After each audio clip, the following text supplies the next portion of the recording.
Hello, everyone. This is Adam with Fear No Evil, back with another Saturday security tip.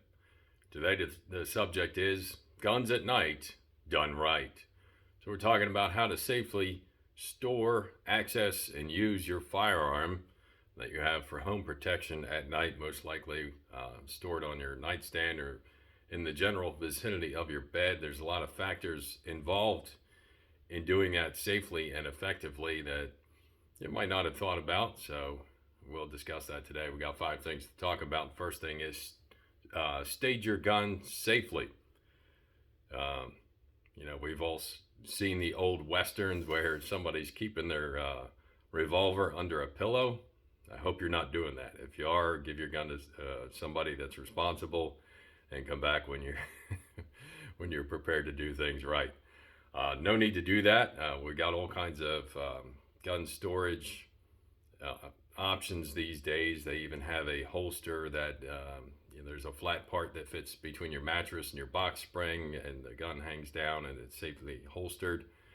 Don't have any experience with that, but I know it's out there, and I know it's better than keeping it under your pillow. So please don't do that. Stage your gun safely. So there's basically 2 options that I'm going to talk about, and the first one is in a holster, and the second is in a gun safe. And it depends on what you got going on in your home. If you have small children, if you have other people that have access to where you're going to be sleeping, you know how much effort you got to put into keeping other people from getting their hands on your gun and having an accident or something like that. So you can decide that. So as far as how you would want your pistol, and that's what we're going to talk about mostly today. It's pistols. Long guns can be a separate discussion for another day. So if you got your AK-47, your shotgun, your AR next to your bed, that's not what this video is about. We're going to talk about pistols. So my first suggestion, and you might have seen it from the thumbnail, is to store your nightstand gun safely in a holster. And so that keeps your trigger from being accidentally touched and your gun having a negligent discharge. Protects your gun, keeps everybody safe.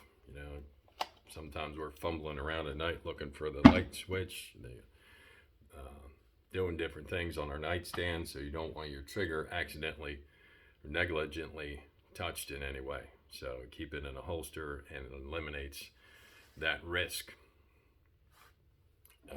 So this is my duty gun when I'm what I wear when I'm open carrying as I protect people, and this is Safari Land holster that I keep it in. So definitely not doing anything I'm not supposed to with the trigger in this configuration. The other option is a gun safe. So especially if you have little kids or other people, if you got roommates or whatever, you might want to consider putting your gun in a gun safe. And they have different options with that. They have types that you enter a code or a key or a fingerprint. You can decide whether you trust that and want to use that or not. There are reviews out there for gun safes. So stage your gun safely. Either put it in a holster or in a gun safe. Don't just have it under your pillow or out exposed on your nightstand without your trigger protected. And so that's the first thing. Next thing is light it up. And you might have seen the thumbnail, the picture in the thumbnail. Normally, what I do, not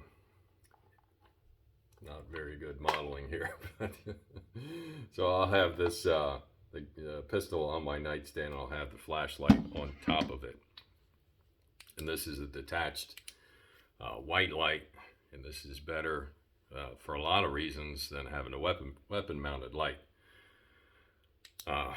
So it doesn't hurt anybody if I shine this at them. Like, nobody's life is in danger, as opposed to aiming a weapon mounted light at somebody that may or may not be a threat.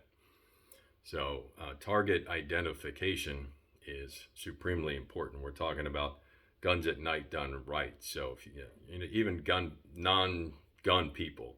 So if you don't have a concealed carry permit, you don't work in an armed fashion, you're not a big gun person, even if none of those things are true, a lot of people will have something on their nightstand just in case somebody kicks in the door, breaks a window, they hear somebody breaking in at night. So if we're going to be using our gun in the dark, it should be obvious that we need a light of some sort to be able to identify our target.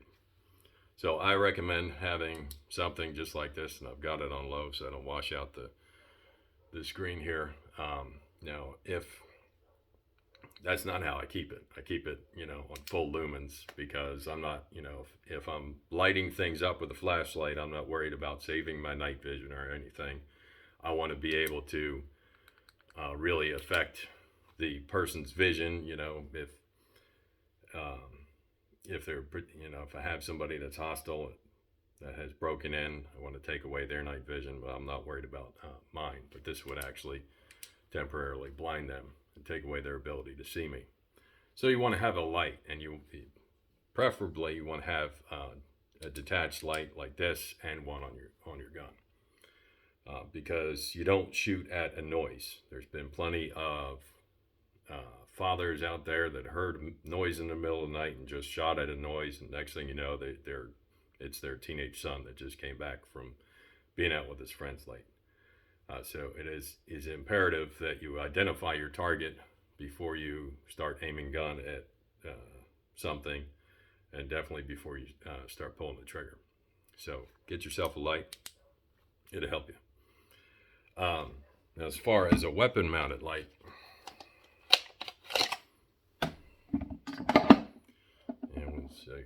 no magazine, empty chamber, so this gun's safe.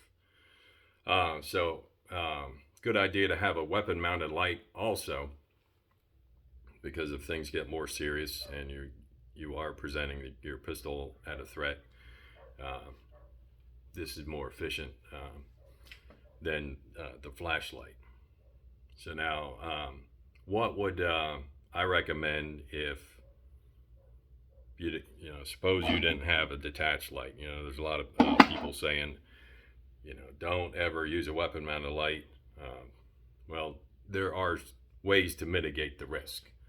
So in this house, if I was upstairs and I didn't have a detached light, I could turn that on like that and it would illuminate the room. It wouldn't illuminate my target directly, but it would help, and it would be sufficient, and it would be safer if I was upstairs. Why am I pointing it this way? And why is this the way I would do it if I was upstairs? Oh, because it would go through the ceiling if there was a negligent discharge, and it'd be safer. So if I was clearing the house on this floor downstairs where I'm at right now, I could do this and go around the house, and it's not aiming at anybody or endangering anybody in that configuration. Still better to have a detached white light, but if you don't for some reason, if you go to grab it and your battery's dead or whatever, you fumble and you knock it down, then at least you have that weapon light. You've thought about something that you could do with your weapon mounted light. So stage your gun safely, light it up, and third thing, make sure you're functioning adequately. So this is serious business, and we're not exactly in the best frame of mind. We're not functioning fully, because we, just a few seconds ago we were sleeping peacefully and our guard was down, and then next thing you know, we heard a noise and we think our life is in danger, and we might have to make some real serious decisions. So we're not. It's not the best time. It's a challenge. So I have a couple suggestions how to make sure you're functioning adequately if you get awakened in the night and you reach for your pistol on your nightstand. One is do something to make sure you are awake and alert. I have a couple stories to go with this one. So as I showed you before, this is a level 3 retention holster right here. So maybe in an effort to make sure that you are awake and alert and fully aware of the gravity of the situation before you grab a lethal weapon, maybe you keep your gun in a level 3 holster. And, this is difficult enough when you're awake to get this out of here. Level 3 means there's two things. The first thing is friction and gravity. Second thing is this action right here to remove that hood, and then there's a third action that you can't see and can't demonstrate on camera. So that is one option. If you have that on your nightstand and you're able to defeat that holster, then maybe you're awake and alert enough to make serious decisions. Another thing is you might consider one of those gun safes, and maybe you have it a few feet away, so you actually have to get up out of bed and punch in a number, and that makes sure that you're awake and alert and able to decide what's going on and make good decisions. And speaking of doing something to make sure that you're awake and alert, years ago, first got married, still in the Air Force. We were living in a basement apartment, and I was dead asleep in the middle of the night, and next thing you know, the landlord's dog, which is tied to a tree, starts barking. Well, I really wanted to be asleep, and I was highly offended by the barking, and I wanted it to go away. So it sort of woke me up. So I realized, I didn't like the barking. That had to go. So I reached under the bed, grabbed my Remington 870 shotgun that I bought at Walmart, if you can believe that. Walked around the bed to the window. It was a basement apartment, but it had some windows. Walked up to the window, aimed at the dog, clicked the safety off, and then I realized what I was doing and quickly put the shotgun away. So that click of the safety woke me up enough, jarred me enough to say, "Hey, dummy, you don't need to be doing this." If sleep is your goal, then blasting a 12 gauge in your bedroom and shattering the window and killing a dog and then facing the wrath of the landlord, is not the way to get a good night's sleep, especially since if I survived that, it was likely to be arrested. So definitely don't recommend shooting your landlord's dog or any dog just because it's barking or, sleepwalking around with a weapon. So the point is, make sure you're functioning adequately and do something to make sure that you're awake. In that case, the safety saved the day because the sound, the click of it going off woke me up. So the other option is, if you're not going to do something to make sure you're awake and alert, do jumping jacks or whatever before you access your safe, is to train for unconscious competence. So you're just going to do the right thing whether you're fully thinking about it or not. And so here's another story. 2-3 years ago, there was a shooting just a few doors down from our house. And so we were kind of on higher alert than normal. And, a few nights after that, one of my sons knocked on the bedroom door after I'd already gone to sleep. I was asleep. So I hear him knocking, and I know by the way he's knocking, he something serious going on. So I wake up right away and I say, "Hey, what's going on?" He said, "Hey, there's a suspicious car out there." So I grabbed this gun, put the light on, carried it in a safe way, and we all headed out. It was either two or three of my sons, and safe gun handling, effective tactics. It was amazing. I wish we had it on video, but I was not fully awake. It was in a fog, but everything was done right. Ended up being a Uber driver at the wrong address. I'm sure he told all his Uber driver buddies, do not try to pick up anybody at that house. So we didn't endanger him at all, but he definitely knew if he was hostile, he wasn't going to get away with anything there. And he quickly decided he was going to go find the right address. So train for unconscious competence. You're at a disadvantage if you're being woken up in the middle of the night. So make sure you know what you're doing. It's going to turn out okay. Next thing, identify safe or unsafe backstops before the noise wakes you up. So if you think about it, I'll go to my trainer here, laser pistol. You know, you're in bed, you're asleep, you hear a noise that sounds like somebody breaking in and threatening your life. What's the first thing that you're going to do? Especially if you're untrained, you're probably going to grab your gun and aim at your bedroom door because that's probably where you think the threat is coming in. Have you thought about what happens if you either shoot at that person and miss, or you shoot at them and it blows through them and keeps going? Is that a safe backstop? Is anybody else in your home or your neighbor's home going to be endangered if you take a shot from your bed to your bedroom door? Have you thought about that? If not, good thing you're watching this video, right? So you need to identify safe and unsafe backstops before the noise wakes you up. Look at your house. Look at where you think the threats are going to come from and what direction you're going to be responding in, and figure out where's a safe place that I can shoot and where's a place that I shouldn't be shooting. If I take that shot and miss, or if it blows through them, is somebody in my family going to be in danger? And by the way, your drywall doesn't stop bullets. So keep that in mind. Your doors, most doors in the house, not going to stop bullets. So identify safe and unsafe backstops before the noise wakes you up. And then the last thing to think about is prove your system. Make sure it works.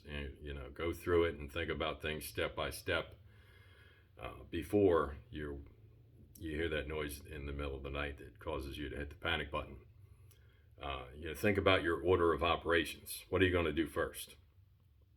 Are you going to turn on the light on your nightstand first, or are you going to grab your gun and then try to turn your light on with a gun in your hand? Order of operations is kind of important.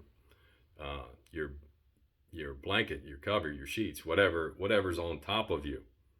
Are you going to grab your gun first and then try to take that off of you and get off out of bed? If so, how's your muzzle discipline going to be in all that process? I heard the noise, I grabbed my gun, and now I'm flinging blankets and getting pillows out of the way and trying to get out of bed. Something to think about. So you might want to train yourself to get the blankets off and get up in a upright position and do things in a safe and an effective order. So go through, think about how you would respond. I suggest having your white light on top of your gun and making sure that you see what's going on first. And think about the order of operations. How are you going to do things? Make sure you're doing them in a safe way with good gun handling practices, good trigger finger discipline, good muzzle discipline. And do all that before you hear that bump in the night. So guns at night done right. Stage your gun safely in a holster or in a gun safe. Light it up, preferably with a detached white light and a weapon light. Make sure you're functioning properly. So do something to make sure you are awake and alert or trained for unconscious competence. Identify safe and unsafe backstops before the noise wakes you up, and prove your system. Make sure it's going to work. Hope that's been helpful to you. We'll see you back here with another Saturday security tip next week. If there's anything else I can do for you, contact me at fearnoevil.us.